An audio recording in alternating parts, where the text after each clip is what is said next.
Hi there, Steph. Thanks for popping by. Today's video is part of a blog hop for the 30-day coloring challenge organized by Kathy. Please do have a look at the person after me in a hop, and I'm sure you have a lot of inspiration there for the rest of the coloring challenge. To this card, I created using a Lawn Fawn stamp set called Sweet Christmas. I had pre-stamped my scene, as I always do a little bit of prep before the challenge. So if I'm not inspired to stamp, I can just go ahead and do some coloring straight away. So I started by coloring the trees. I picked three different shades of green in my stash, and I just work with that feathering motion. For the left side, I started with a darker green, and then I went to my medium green. When for the right side, I think I did the opposite. I started with the medium and then the darker. At first I thought, oh shoot, I should have done the other way, but then I realized it's not really important because I think I went over like probably 3 or 4 times. The idea is to, that feathering motion, it's to avoid harsh lines, but I mean, repeating the motion again and again kind of creates that branchy effect, so it kind of gives a little bit of texture to it. So I think it looks quite nice. When I do like big flowers and long leaves and things like that, I tend to blend really well, but here I thought it would be quite nice because Christmas trees are kind of like, it's a lot of needles and stuff like that. So I thought it would be quite nice to have a nice texture there rather than just something really blended. So anyway, so I just go on with the coloring for quite a while. And then I started to think about the house, and that set is basically a house with candies and stuff like that. So that's kind of like the primary use for it, I would say. And I tried to think a little bit outside the box, and I thought, what could I do to do something a bit different? And then I started to think, oh, it'd be nice if it was like a chalet in a mountain made of wood. So then I got a bit stuck because I never did wood effect, wood texture with Copic. So I look a bit around, and you will see that once I'm done with the sky, I decided to try that, and it's not perfect, but I was actually quite pleased with the result considering it was my first try. But that's something I will put on my list to practice, and I thought maybe you may want to try something like that as well because it's a bit different, and I thought it was an interesting technique. So after the trees, I decided to do the sky. And then again, it's not something I normally do. I tend to color images. I don't really do proper backgrounds with Copics because it's a lot of ink. And when it's a large space, it doesn't always blend very well. So here the blending was not quite happening the way I hoped.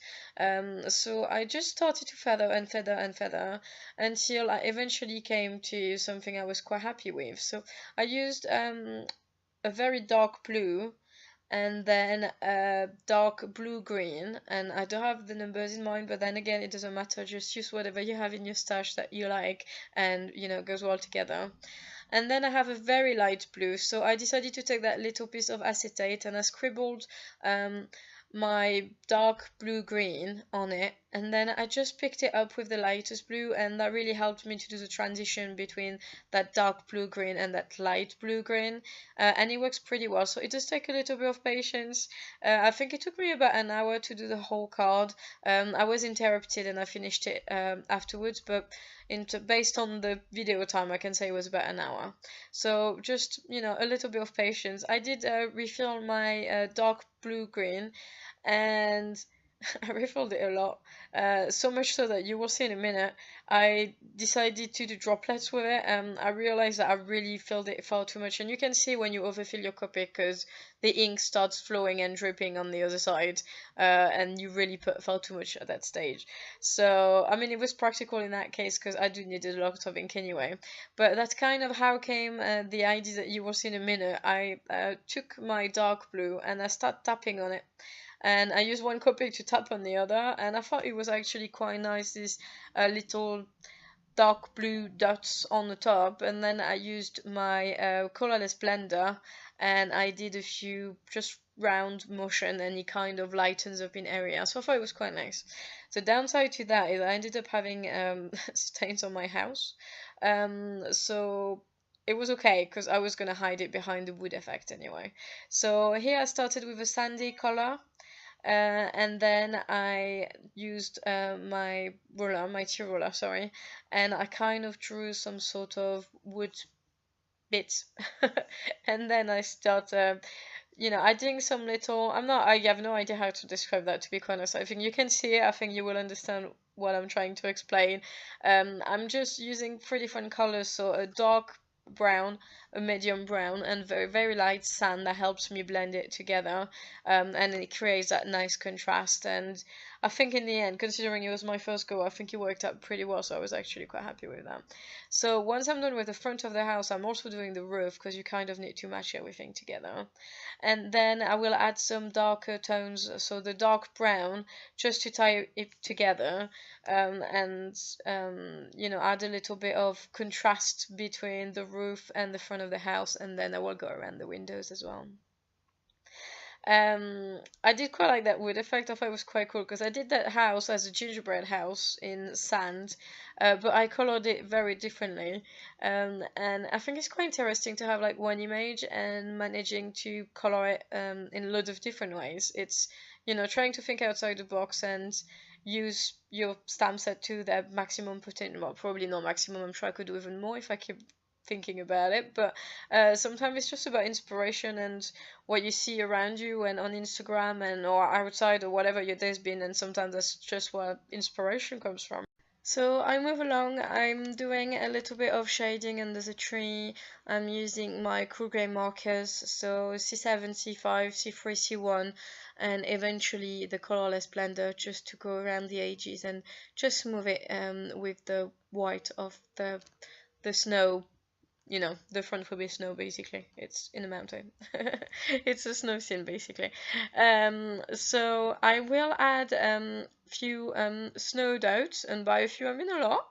And I will use my Sakura souffle pen. The reason I struggle to say that, I've reviewed this pen in my craft haul recently, and it's not what I expected it to be. I'm not sure if you've heard about it. If you haven't, it's a white gel. It's a white gel pen. I'm not even sure it's quite gel. It's a white liquid pen. It comes out really liquid and pretty fluid. It's kind of like the glaze pen, but it's not. It doesn't really have the same mirror watery effect when it dries out. But it is a little bit raised. Not very much, just a little bit. The thing with it, as you can see now, the white is very fainted, but it becomes whiter as it dries, which is very odd. And in a way, I don't like it that much, because I don't find it very accurate. It's hard for me to tell how much I've put on if I have to wait for it to dry and then keep on coloring and stuff like that. So I use it carefully, basically. I've not had it for very, very long, but I use it carefully. It's still a good pen. It's still, it's fluid. The liquid comes out of it really well.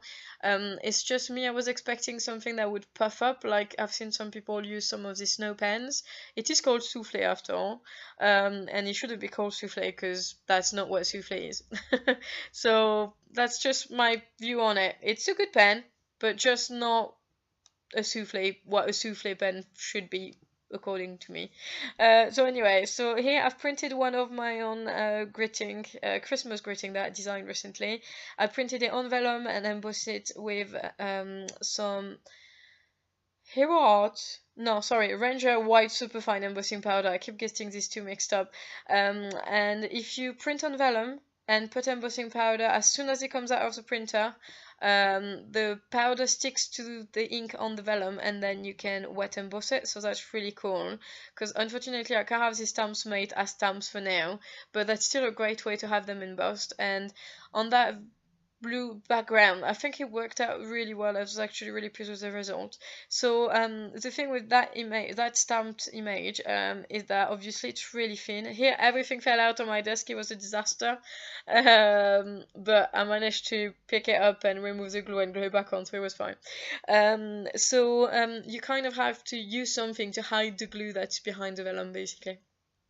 And you can see me, I just added a little bit more of that white pen, and you can see how much whiter it is compared to earlier already, so you can see the difference. So here I'm using some little they're not gems, enamel accent. I'm adding a little bit of glossy accent on the windows, and I have added a lot of glitter all over the card.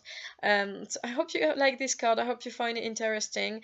Please don't forget to hop over onto the next person on the list for the blog hop, and thank you very much for watching. Have a great day. Bye.